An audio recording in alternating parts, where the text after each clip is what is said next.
રિક્ષા gang પકડવાની જે શું વિગત છે સર? રિક્ષા ગેંગમાં એવું છે કે હાલમાં 3 આરોપી પકડાયેલ છે અને 1 આરોપી બાકી છે, જેમાં 2 મહિલા છે તેમજ એક રિક્ષા ચાલક છે. એ ત્રણેયના નામ છે ભાવેશ ગુગાભાઈ વાઘેલા, દેવ પૂજક, બેનાબેન રાહુલભાઈ દંતાણી તેમજ હિનાબેન ધર્મેશભાઈ જાદવ. આ 3 પકડાયેલ છે ને એક નટુભાઈ દિનેશભાઈ કુંવર કુંવરિયા એ નાસ્તો કરતો છે.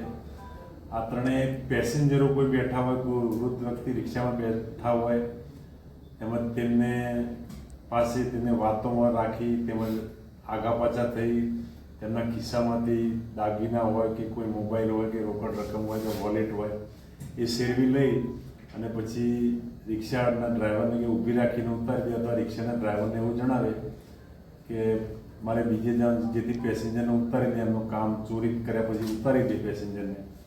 આ રીતની એમની ચોરી કરવાની એમો હતી. સર, ખાસ કરીને કયા વિસ્તારને ટાર્ગેટ કરતા લોકો?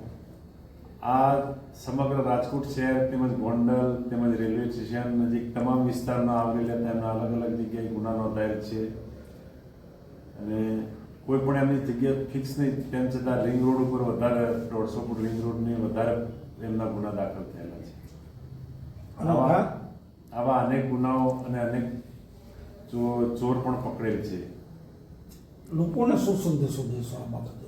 લોકોને આ બાબતે જાગૃત રહેવાની જરૂર છે કે તેઓ રિક્ષામાં બેસે તે કોઈ પણ વાતોમાં ના આવે અથવા કોઈ પણ પ્રકારના કોઈ ધક્કામુક્કી થાય તો ધ્યાન રાખવું. પોતાના પાસે પૈસા હોય કે વોલેટ હોય કે કોઈ પણ દાગીના હોય કે કોઈ પણ મોબાઈલ એ સંભાળવો અને આ બાબતે જાગૃત થવાની જરૂર છે કે કોઈ અજાણ્યા રિક્ષા ચાલક જોડે બેસવું નહીં અથવા અંદર બીજા બેઠેલા હોય લેડીઝો તો તેની સાથે બેસવું નહીં. અને બેસો તો રિક્ષાનો નંબર અને મોબાઈલ હોય તો ફોટો પાડી લેવો, જેથી પોલીસને ડિટેક્ટ કરવામાં પણ સરળતા રહે.